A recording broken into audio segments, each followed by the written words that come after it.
I'm Madison 22 and I thought I knew my family until the day I caught my parents stealing my brand new Honda Civic right out of my driveway. What started as a simple college graduation gift to myself turned into the most devastating family betrayal I never saw coming. My own parents, the people who raised me to believe family comes first, chose my manipulative sister over me in the most shocking way possible. By the end of this story, I'd learned that blood doesn't always mean loyalty, and sometimes justice comes with handcuffs. Before we dive into this wild family revenge story, let me ask, where are you watching from? If you're ready for a story about family karma that'll leave you speechless, smash that like button and hit subscribe because this tale of sisterly betrayal and sweet justice is about to get intense. Now let me tell you how everything started. 3 months before the theft that would tear my family apart, I was riding high on one of the best moments of my life.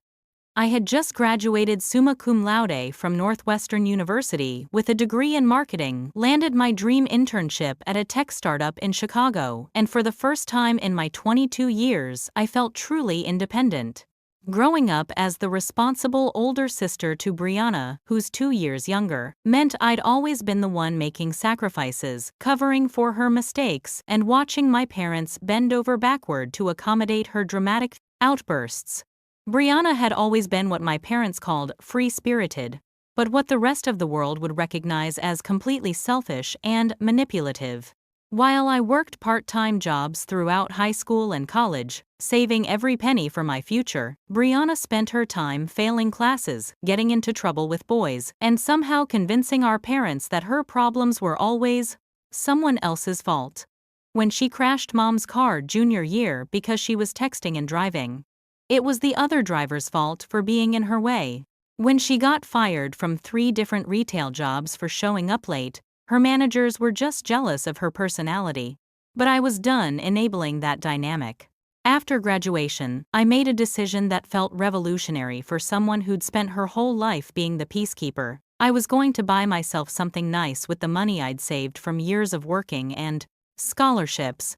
I wanted a reliable car for my new job, something that was mine and mine alone. No more borrowing Dad's beat-up truck or catching rides from friends. I was ready to be a real adult. I spent weeks researching, comparing prices, and negotiating with dealerships.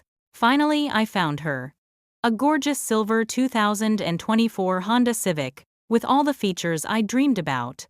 Heated seats, backup camera, Apple CarPlay, the works. The day I drove her off the lot, I felt like I was driving into my future. I named her Luna because she seemed to glow silver in the moonlight, and for the first time in my life, I had something that was completely unquestionably mine. My parents seemed genuinely proud when I brought Luna home and showed her off in our driveway. Dad admired the engine, Mom loved the interior, and even Brianna seemed impressed, though she made a few comments about how practical my choice was compared to the flashy convertible she would have picked. I should have recognized the look in her eyes then. That calculating expression she got whenever she wanted something that belonged to someone else. The first month of ownership was blissful. I drove Luna to my internship every day, taking the scenic route along Lake Michigan just because I could. I kept her spotless inside and out, treating her like the significant investment she was. My coworkers complimented my nice ride, and I felt a surge of pride every time I clicked the key fob and saw those headlights flash in response. But things started getting weird around month 2. Brianna, who had dropped out of community college and was living at home rent-free while figuring out her path, began making increasingly obvious hints about needing transportation. She'd lost her license 6 months earlier after accumulating too many speeding tickets, but kept talking about how unfair it was that she was trapped at home while I got to flaunt my new car. It must be nice to have parents who can afford to buy their kids brand new cars, she said one evening at dinner, loud enough for our parents to hear. I bought this myself, Brie, I corrected her, trying to keep my voice level. With money I earned and saved. Well, some of us haven't had the same opportunities, she shot back. And I watched our parents exchange that familiar look, the one that meant they were about to ask me to be understanding of Brianna's situation. Sure enough, later that night, Mom knocked on my bedroom door. Madison, honey, we need to talk about the car situation. My stomach dropped. What about it? Brianna really needs transportation to look for jobs, and it seems selfish for you to have this beautiful new car sitting in the driveway when you could easily take public transit to your internship. Mom, I saved for 3 years to buy this car. Brianna lost her license because she can't drive responsibly. Why is that my problem? Because she's your sister and family takes care of family. We thought you understood that. I felt something shift inside me that night. For the first time, I clearly saw the pattern that had shaped my entire childhood. Brianna's needs always came first, and my job was to accommodate them. But I wasn't a kid anymore, and Luna wasn't a toy to be shared. She was my independence, my hard work made manifest, my ticket to the adult life I'd earned. No, Mom, I said quietly. I won't be sharing my car. The temperature in the house dropped noticeably after that conversation. Suddenly, family dinners became tense affairs, where Brianna would dramatically sigh about her impossible job search situation, and my parents would make pointed comments about selfishness and family loyalty. I stood firm, but I could feel their resentment building like a storm on the horizon. I started parking Luna at my friend Sarah's apartment complex a few blocks away, telling my parents I wanted to keep her safe from the construction happening on our street. In reality, I was protecting her from whatever scheme I could sense brewing in my family's increasingly cold interactions with me. My gut told me something bad was coming, but I never imagined my own parents would cross the line they were about to cross. The morning of the theft started like any other Tuesday. I woke up early, made coffee, and prepared for another day at my internship. I'd been working on a major campaign presentation for weeks, and today was the day I'd finally get to present to the senior marketing team. I was nervous, but excited, dressed in my best professional outfit and ready to prove myself in the corporate world. I grabbed my keys and headed out to Sarah's parking lot, where I'd been keeping Luna safe. But when I rounded the corner to her usual spot, my heart stopped. The parking space was empty. Completely impossibly empty.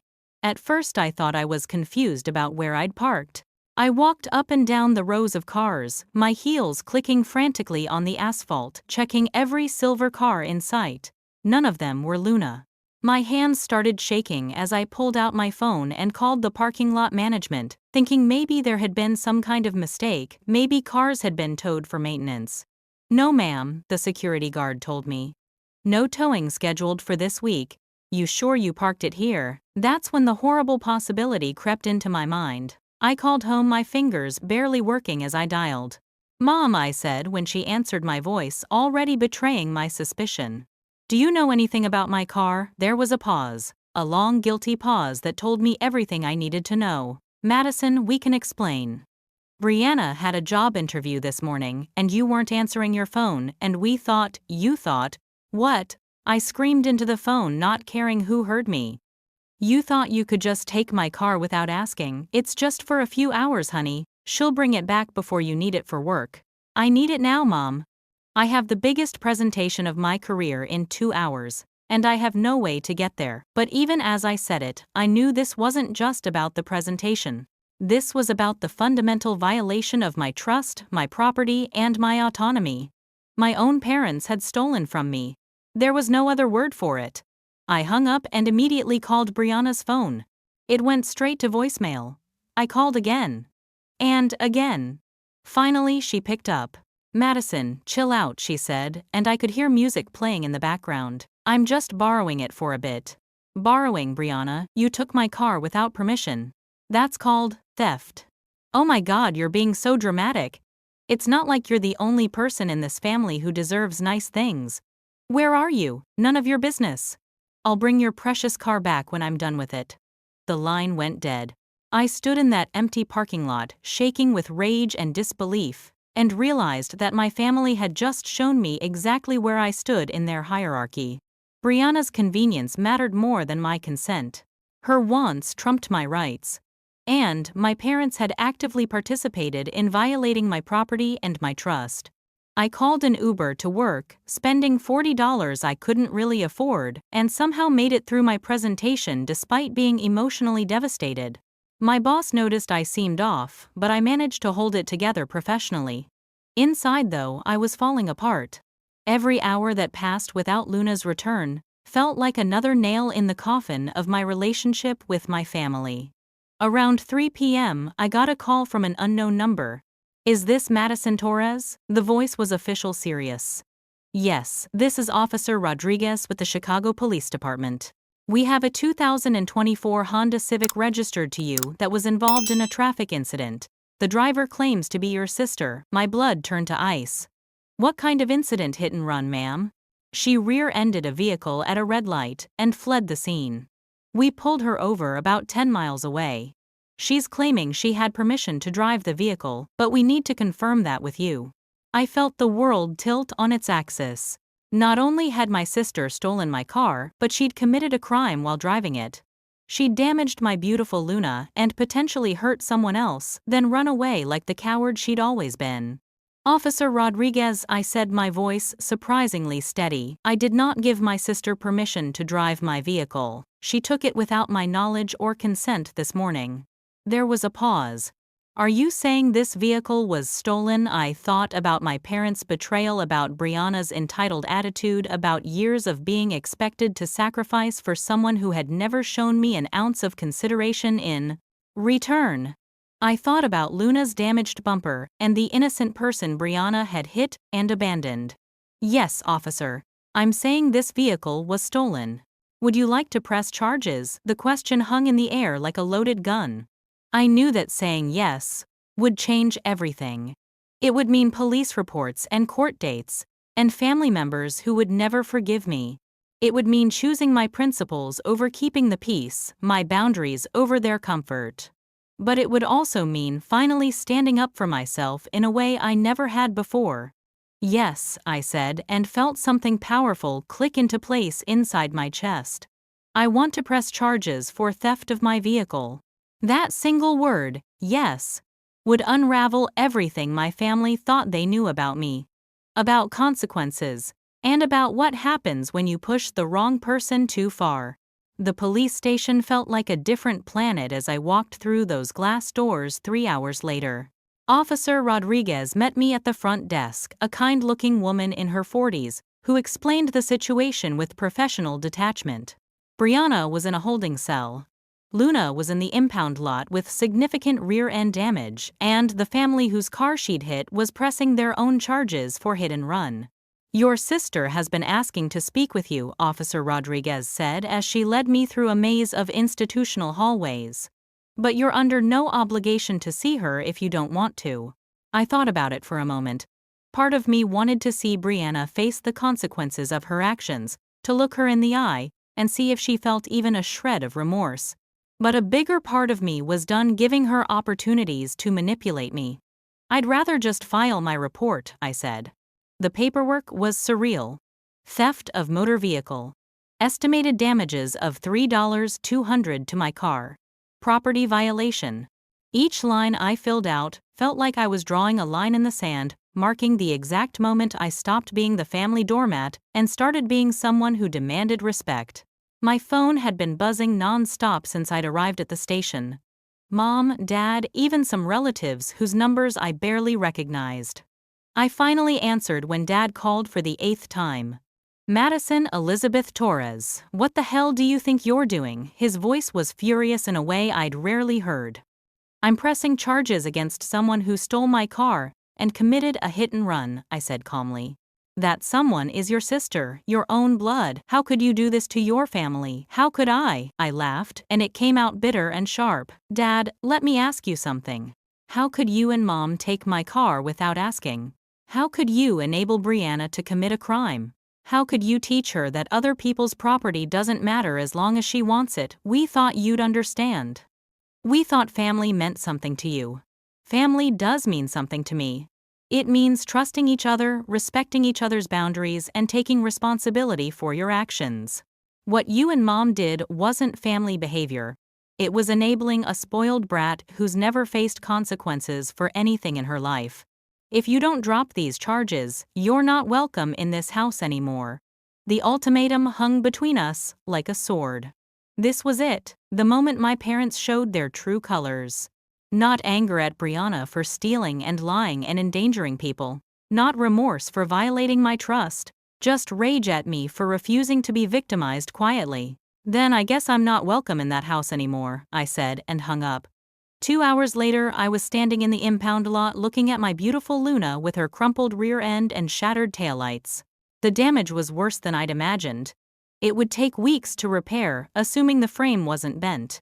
The sight of her broken body made me cry for the first time since this whole nightmare began. Your insurance should cover most of the repairs, the lot attendant said, trying to be helpful.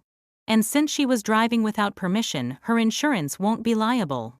I nodded, taking pictures for my insurance claim, and made a decision that surprised even me. I wasn't just going to repair Luna. I was going to make Brianna pay for every penny of it, through the courts if necessary. As I waited for my rental car to be delivered, my phone rang again. Sarah's name popped up on the screen.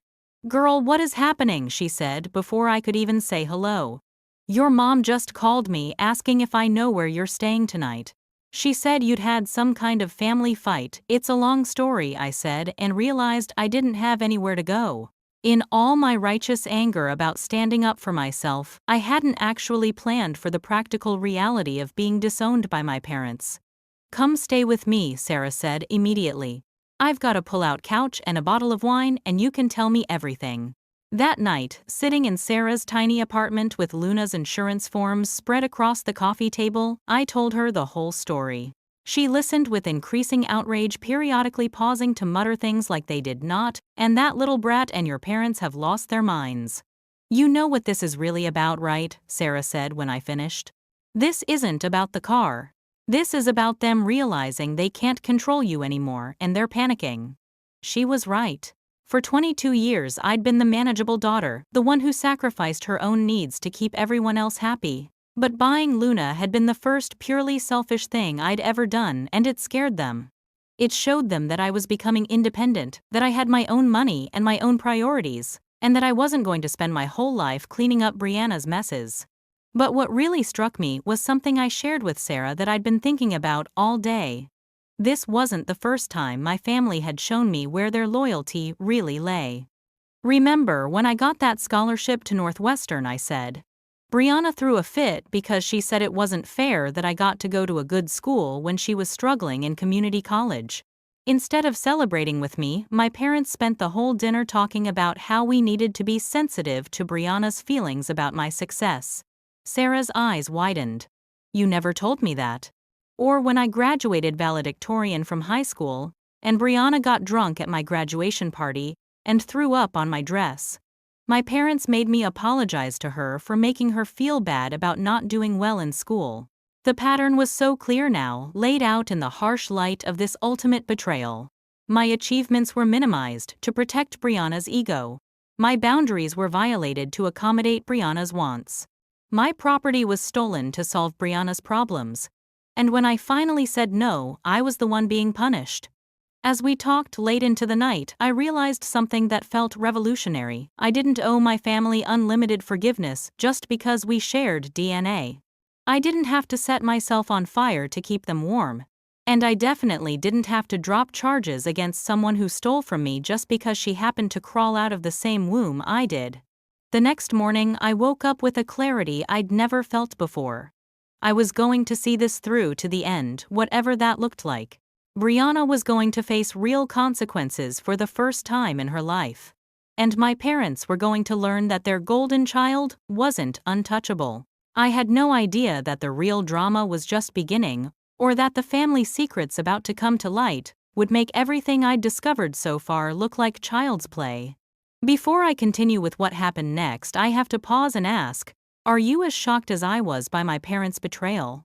Have you ever had family members prioritize the wrong person in a situation like this? Drop a comment below.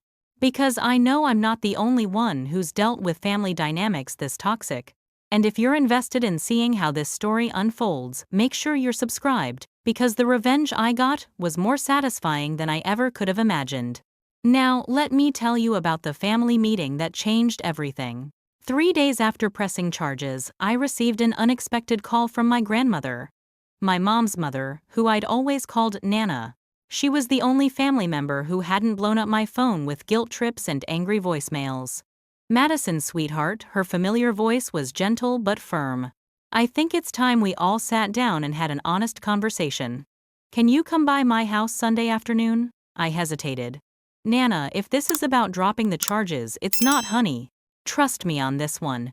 There are some things you need to know about your family that might, well, they might change how you see this whole situation. Something in her tone made me agree. Nana had always been the straight shooter in our family, the one person who never sugar-coated reality or played favorites. If she said I needed to hear something, I believed her. Sunday afternoon, I pulled up to Nana's small ranch house in my rental car, dreading whatever ambush awaited me inside. But when I walked through her front door, I was surprised to find only Nana waiting in her living room, a manila folder thick with papers sitting on her coffee table. Sit down, Madison, she said, patting the couch beside her. We need to talk about your parents, about Brianna, and about some family history that I probably should have shared with you years ago. She opened the folder, and the first thing I saw was a copy of Brianna's birth certificate. But something was wrong with it. The date was off by several months from what I'd always known as her birthday. Your sister wasn't born in March, Nana said quietly. She was born in July. When you were 18 months old. I stared at the document confused.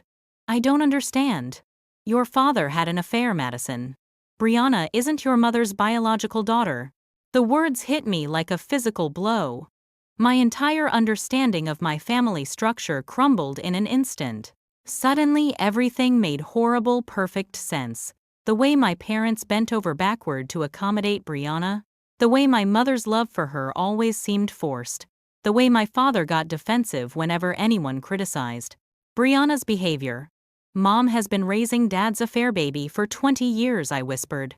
Your mother found out about the affair when Brianna was 6 months old. The woman your father cheated with, Brianna's biological mother. She was a drug addict who abandoned Brianna at a hospital. Your father begged your mother to take her in to raise her as her own. Said it would destroy both families if the truth came out. Nana pulled out more documents, custody papers, medical records, even therapy notes from family counseling sessions I never knew my parents attended. Your mother agreed, but only if they moved away from everyone who knew the truth and started over. That's why we moved from Milwaukee to Chicago when you were 2. Your mother has been living with the reminder of your father's betrayal every single day for 20 years. I felt sick, and that's why they always favor her. Dad feels guilty, and Mom, your mother overcompensates because she knows Brianna isn't really hers and she feels guilty for not being able to love her the way she loves you. So she tries twice as hard to prove she's a good mother to her. The folder contained even more devastating revelations. Brianna's biological mother had contacted the family multiple times over the years, sometimes demanding money, sometimes threatening to expose the truth. My parents had paid her off, repeatedly draining their savings, and even taking out second mortgages to keep their secret safe. Madison, your college fund, the one your parents said they couldn't afford to contribute to. They emptied it 3 years ago to pay off Brianna's biological mother. That woman has been bleeding your family dry with blackmail for years. I sat in stunned silence, processing the magnitude of the lies I'd been living with. Not only was Brianna not my biological sister, but my parents had financially sabotaged my future to protect their lie. While I worked 3 jobs to pay for Northwestern, they were handing thousands of dollars to a blackmailer. Why are you telling me this now? I asked. Because yesterday your parents came to me begging for money to hire a lawyer for Brianna. They want to fight the charges, claim she's had mental health issues, whatever it takes to get her off.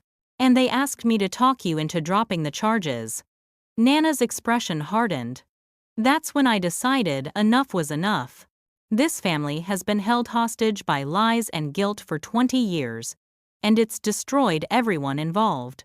Your mother is miserable, your father is eaten alive by guilt. Brianna has never learned consequences because everyone's too afraid to parent her properly. And you've been sacrificed over and over again to maintain their house of cards. She handed me one final document, a bank statement showing that my parents had borrowed $15,000 from Nana's retirement account 6 months ago. They told me it was for home repairs, she said. But I did some digging. They gave that money to Brianna's biological mother again. She'd threatened to show up at Brianna's community college and cause a scene. I felt something cold and calculating settle in my chest. My parents hadn't just enabled Brianna's behavior, they'd actively stolen from my future and lied to their own family to do it. They'd mortgaged their relationship with me to protect their lie, and now they expected me to sacrifice myself one more time to save them from the consequences. Nana, I said slowly, do you think Brianna knows about her real parentage? I honestly don't know. But I think it's time she found out. Don't you? An idea was forming in my mind. A way to turn this situation on its head and finally force my family to face the truth they'd been running from for 2 decades. What would you say if I told you I wasn't planning to drop the charges? I asked. Nana smiled for the first time since I'd arrived. I'd say it's about time someone in this family chose honesty over convenience. That night I went home to Sarah's apartment with a plan that would expose every lie, force every truth into the open, and finally give everyone in my family, including Brianna, the chance to deal with reality, instead of the elaborate fiction they'd been living. But first, I had a court date to prepare for. The preliminary hearing was scheduled for the following Thursday. I'd hired a lawyer with some of the money I'd saved for Luna's upgrades, a sharp woman named Jennifer Martinez who specialized in family law and property crimes. She'd reviewed all the evidence and assured me that the case against Brianna was airtight. Theft is theft, she said during our consultation. The fact that she's your sister doesn't change the legal reality that she took your property without permission and then committed additional crimes while using it.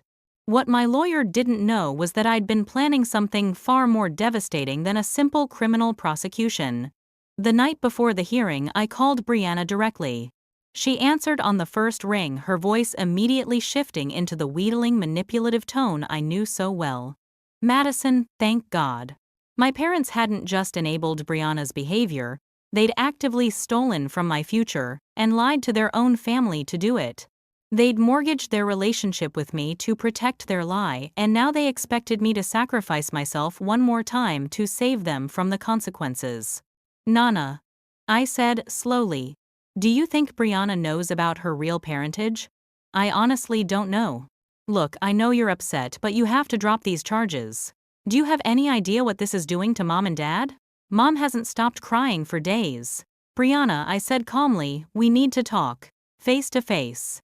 Before the hearing tomorrow. I can't. I'm not supposed to have contact with you while the charges are pending.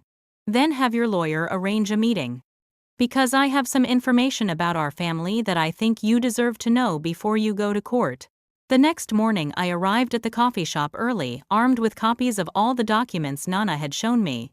My parents looked haggard when they walked in, followed by Brianna, who appeared smaller and more uncertain than I'd ever seen her.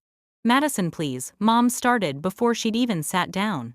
We can work this out as a family. We don't need lawyers and courts, and actually, Mom, I think we do, I said, sliding the birth certificate across the table.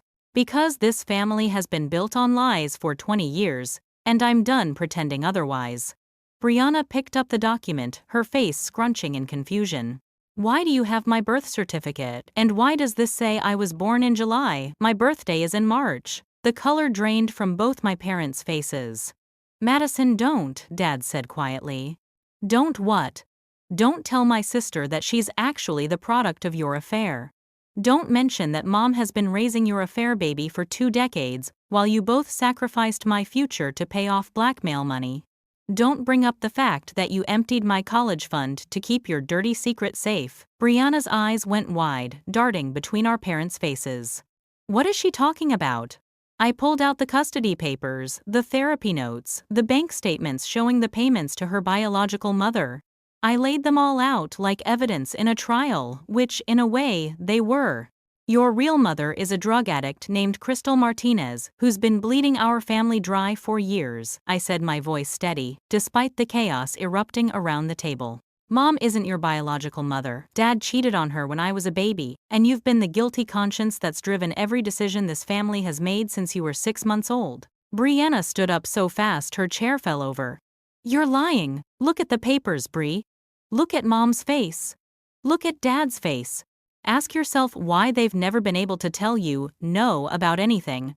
Why they've always made me sacrifice for you. Why you've never faced consequences for any of your actions. My mother was sobbing now, her carefully constructed world crumbling in real time. My father looked like a man watching his execution. 20 years, I continued, I've wondered why I felt like an outsider in my own family. Why my achievements were minimized. Why my boundaries were ignored. Why my needs always came second to yours. Now I know, it's because this entire family has been organized around protecting a lie. Brianna sank back into her chair, staring at the birth certificate like it might change if she looked hard enough. The woman who gave birth to you has been blackmailing mom and dad for years. Every time you needed money for something, car insurance after your accidents, bail money when you got arrested for public intoxication, rent money when you got fired from jobs, they chose to pay her off instead of making you face consequences. They borrowed against their house, emptied my college fund, even took money from Nana's retirement account. Madison, stop, Mom whispered. No, I won't stop. Because yesterday they asked Nana for more money to hire you a better lawyer. They wanted her to convince me to drop the charges so you could continue living consequence-free, while your biological mother continues bleeding this family dry. I stood up, gathering my papers. Here's what's going to happen. You're going to court today, and you're going to face the consequences of stealing my car and committing hit and run. Mom and Dad are going to stop protecting you from reality. And maybe, for the first time in 20 years, this family is going to deal with the truth, instead of running from it. Brianna finally found her voice. So, what? You're just going to destroy our family because you're mad about a car? I looked at her, really looked at her, and for the first time I saw not my spoiled sister, but a young woman who'd been as much a victim of my parents' lies as I had been. Brianna, I'm not destroying anything. I'm revealing what was already destroyed. The difference is, now we can choose to build something honest instead of continuing to live in fantasy land. As I walked out of that Starbucks, I felt lighter than I had in years.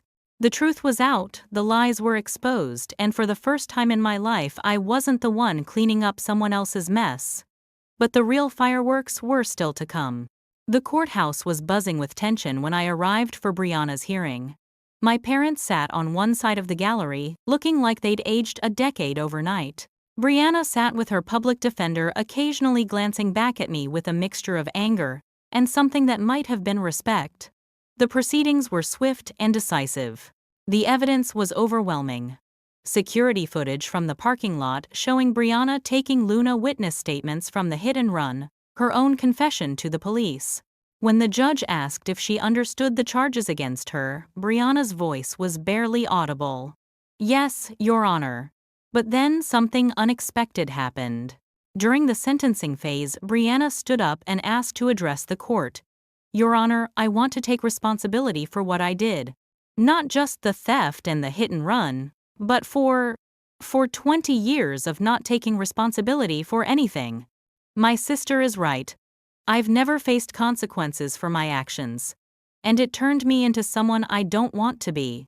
I watched in amazement as my sister, half-sister technically, spoke with more maturity than I'd ever heard from her. I stole her car because I thought I was entitled to it. I ran from the accident because I thought I could get away with it. And I spent my whole life thinking the world owed me something because I never learned any different. The judge sentenced Brianna to 6 months probation community service restitution for Luna's repairs and mandatory counseling. More importantly, she was required to get a job and maintain it for the duration of her probation. As we left the courthouse, Brianna approached me in the parking lot. There was a long pause. What kind of information? The kind that explains why Mom and Dad have spent our entire lives treating you like you're made of glass, while expecting me to be unbreakable. I could hear her breathing change. What are you talking about? Meet me tomorrow at 10 a.m. at the Starbucks on Madison Street. Bring Mom and Dad. Trust me, you'll want them there for this conversation. I hung up before she could respond. I know our parents messed up bad. But I'm an adult and I chose to keep acting like a spoiled child because it was easier than growing up. That's on me. Over the following weeks, something remarkable happened. With the truth finally out in the open, our family dynamics began to shift in ways I never expected. Mom started therapy, real therapy, not just family counseling to manage crises. She called me one evening about a month after the trial and apologized for 20 years of putting Brianna's needs ahead of mine. I thought I was being noble, sacrificing for a child who wasn't mine, she said through tears. But I was really just taking the easy way out. It was easier to give in to Brianna's demands than to parent her properly, and it was easier to expect you to be understanding than to set boundaries. Dad was slower to come around, but eventually he too reached out. He admitted that his guilt over the affair had made him overcompensate with Brianna while taking my stability for granted. "You were always so strong, so capable," he said.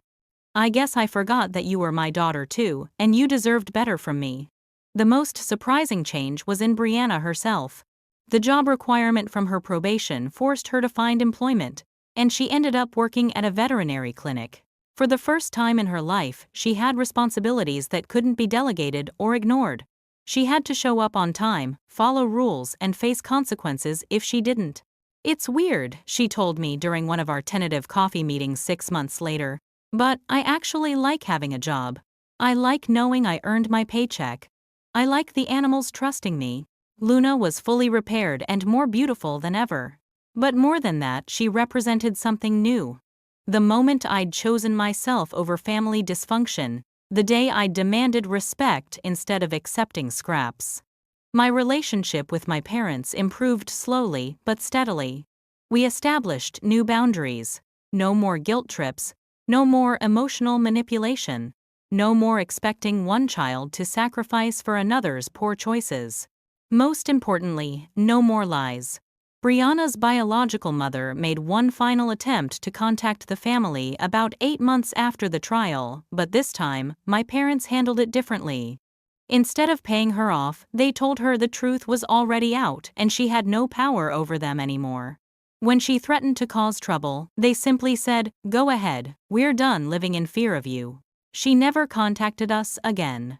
A year after that confrontation in the Starbucks, I was promoted to full-time at my company. Luna and I had moved into our own apartment, a beautiful one-bedroom with a secure parking garage. Brianna was thriving at her job and had even started community college classes in veterinary technology. My parents were slowly rebuilding their marriage based on honesty instead of shared secrets. Most importantly, I'd learned that standing up for yourself doesn't destroy families. It reveals which relationships are worth saving and which ones were built on dysfunction to begin with. Looking back, I realize that pressing charges against Brianna was never really about the car.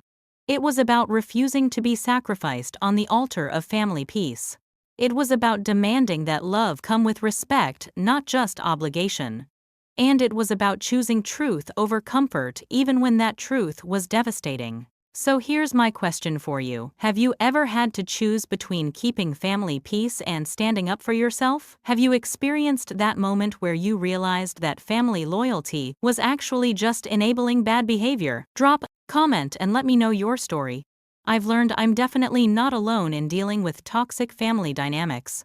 If this story resonated with you, smash that like button and subscribe for more real-life family drama stories. Share this with anyone who's ever felt like the family scapegoat or who's struggling with setting boundaries with relatives who don't respect them. Thank you for listening to my story, and remember, sometimes the most loving thing you can do for family is refuse to enable their worst behavior. Blood doesn't mean you have to bleed for people who won't respect you. Life taught me that real family isn't about sharing DNA, it's about sharing respect, honesty, and genuine love. Sometimes you have to lose a family to find out what family really means.